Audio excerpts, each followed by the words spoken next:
Hi hello guys, இன்றைக்கி என்ன வீடியோன்னு பார்த்தீங்கன்னா ஒரு ஸ்பிரிச்சுவல் வீடியோனே சொல்லலாம். என்னென்னு பார்த்தீங்கன்னா வள்ளலார் வாழ்ந்த வீட்டுக்கு தான் வந்திருக்கோம். இது உள்ளே வந்தோடனே பார்த்தீங்கன்னா நிறைய பேருக்கு வந்து இவங்களே சாப்பாடு பண்ணிகிட்டு இருந்தாங்க. அதாவது எங்கே இருக்குதுன்னு பார்த்தீங்கன்னா மின்ட் நம்ம ஸ்டான்லி ஹாஸ்பிட்டல் பக்கத்தில் அங்கே இருக்க பேஷண்ட்ஸ்லாம் கூட இங்கே வந்து சாப்பிட்டுட்டு இருக்காங்க. இது வந்து அவர் வாழ்ந்த வீட்டுக்கு தான் இப்போ நம்ம வந்திருக்கோம். 1825 இந்த வீட்டில் வந்து ரொம்ப நாளாக வாழ்ந்திருக்காரு. இது வந்து மின்ட் அந்த இடத்துல தான் இருக்குது. இங்கே பார்த்தீங்கன்னா கொடிமரம் நடுற பூஜை வச்சுருந்தாங்க, அதனால் இன்வைட் பண்ணியிருந்தாங்க. சரின்ட்டு உள்ளே போனோம் பார்த்தீங்கன்னா நிறைய பேருக்கு சாப்பாடு ரெடி ஆகிட்டே இருக்குது, எடுக்க பண்ணிக்கிட்டே இருக்காங்க. அதே சைடு பார்த்திங்கன்னா இன்னொரு பக்கம் பார்த்திங்கன்னா ஒருத்தவங்க பேக்கிங் பண்ணுறது அந்த மாதிரி வேலைகளை நிறைய பேர் இங்கே வந்து சர்வீஸ் பண்ணிகிட்ருக்காங்க. பார்க்கவே சூப்பராக. மெயினாக இவங்க கான்சன்ட்ரேஷன் பண்ணுறது வந்து மக்களுக்கு வயிறார சாப்பாடு போடணும். அதுதான் பார்த்திங்கன்னா வள்ளலாரோட இதுவே. நம்ம என்ன சொல்கிறோன்னோ வரவங்களுக்கு வயிறார சாப்பாடு போடணும், அதுதான் இங்கே பண்ணிகிட்ருக்காங்க. வரவங்க எல்லாருமே இங்கே உட்காந்து சாப்பிட்டுட்டு தான் போகிறாங்க. தினைக்குமே இங்கே வந்து சாப்பாடு போட்டுட்ருக்காங்க. அதே மாதிரி பாருங்கள், ஒரு சைடு பேக்கிங் வேலை நடந்துகிட்ருக்கு. இது வந்து ஸ்டான்லி ஹாஸ்பிட்டலில் அந்த பேஷண்ட்ஸ்லாம் இருப்பாங்களே அவங்கெல்லாம் வந்து சாப்பிடுவாங்களாம். அதுக்கப்புறம் வந்து கஷ்டப்படுறவங்களுக்கு தினைக்குமே இவங்க வந்து சாப்பாடு கொடுப்பாங்க. அதுவும் பூரம்னா ரொம்ப விசேஷம். அடுத்து வாங்க நம்ம மேலே காட்டுறேன். வெளியேந்து பார்க்க வந்து குட்டி வீடு மாதிரி தான் இருக்குது. ஆனால் உள்ளே போக போக பெருசாக இருக்கிற மாதிரி ஒரு ஃபீலிங் இருக்குது. பார்த்திங்கன்னா பழைய காலத்து வீடு இருக்கும்ல, இந்த ஜன்னல்லாம் பார்த்தா எனக்கு அப்படியே ஒரு ஃபீலிங் தான் இருந்தது. அதை வந்து இப்போ வந்து சும்மா இது பண்ணியிருக்காங்க, ரெனோவேட் பண்ணி சும்மா படிக்கட்டு எல்லாமே ரெனோவேட் பண்ணி வச்சுருக்காங்க. உள்ளே வந்தோடனே பார்த்திங்கன்னா நிறைய பேர் வந்து குழந்தைங்க, நிறைய சர்வீஸ் பண்ணுறவங்க, இவங்களாம் வந்து உட்காந்து பஜன்ஸ் பாடியிருந்தாங்க. யார் வேணாலும் இங்கே வரலாங்க, நீங்கள் வரக்கூடாது நாங்கள் வரக்கூடாதுலாம் கிடையாது, யார் வேணாலும் இங்கே வரலாம்.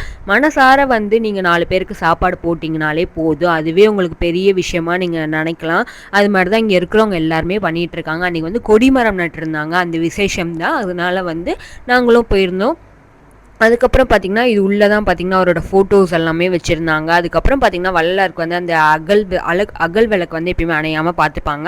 அந்த வீடியோ நான் ஏற்கனவே போட்டிருப்பேன், இதுக்கு முன்னாடி ஜனவரி மந்தில் போட்டிருப்பேன்னு நினைக்கிறேன். அவரோட வாழ்ந்த இடம் அந்த இடத்துக்குலாம் போயிட்டு நான் வீடியோலாம் போட்டிருப்பேன். இது வந்து சென்னையில் இருக்கிற ஒரு வீட்டில் வந்து அவர் வாழ்ந்திருப்பார். அந்த இடத்துக்கு தான் நான் இன்றைக்கி வந்து போடணும் அப்படின்னு நினச்சேன். அது வந்து திடீர்னு தான் பிளான் ஆச்சு. சரி ஓகேன்னு வந்து நான் உங்களுக்காக வந்து வீடியோ எடுத்து போடுறேன். நீங்களும் இதெல்லாம் வந்து பார்க்கலாம்ல. நிறைய பேர் வள்ளலாரோட இருப்பாங்க, வள்ளலார் கும்பிட்றவங்க நிறைய பேர் இருப்பாங்க, அவங்களுக்கும் தெரியாமல் இருந்திருக்கலாம். அதனாலே வந்து நான் இந்த வீடியோ போடலாம் அப்படின்னு முடிவு பண்ணேன். அதேமாதிரி எனக்கு ஒரு ஆப்பர்ச்சுனிட்டி கிடச்சிது. என்னென்னு பார்த்தீங்கன்னா ஆர்த்தி எடுக்கிற ஆப்பர்ச்சுனிட்டிஸ்லாம் அவ்வளோ சீக்கிரத்தில் எல்லாருக்குமே கிடைக்குமான்னு தெரியல, எனக்கு கிடச்சிது. அதுவே நான் ஒரு பெரிய பாக்கியமாக நினைக்கிறேன். அதுக்கப்புறம் வரவங்களுக்கு எல்லாருக்குமே வந்து விபூதி, அதுக்கப்புறம் ஒரு பேக் கொடுத்தாங்க, பழம் விபூதி எல்லாமே வச்சு கொடுத்தாங்க. அது ஒயிட் கலரில் மேலே வந்து கையில் ஒரு மஞ்சள் கலர் பேக் வச்சுருக்காருல, அவர் தான் பார்த்திங்கன்னா ஃபவுண்டர். அவங்க அப்பா அம்மாவுக்கு அப்புறம் அவர் தான் வந்து இதை வந்து எடுத்து ரன் பண்ணுறாரு. இவர் வந்து மினிஸ்டர்ஸ் கிட்டேருந்து நிறைய பேர், சிஎம் கிட்டேருந்து நிறைய பேர் கிட்டேருந்து அவார்டும் வாங்கியிருக்காங்க. யாருமே இந்த காலத்தில் வந்து இந்த மாதிரிலாம் பண்ணவே மாட்டாங்க.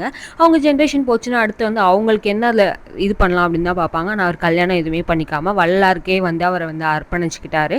அதுக்கப்புறம் வரவங்க எல்லாருமே வந்து இங்கே டொனேஷன் கொடுக்குறது, அவங்க பர்த்டேக்கு ஒரு நாளைக்கு 5000 பேருக்கு சாப்பாடு போடுறது, அந்த மாதிரி நிறைய பேர் பண்ணுறாங்க. நீங்களும் வந்து கொடுக்கணும் அப்படின்னு நினச்சிங்கன்னா நீங்களும் வந்து இங்கே வந்து டொனேஷன்லாம் பண்ணலாம்.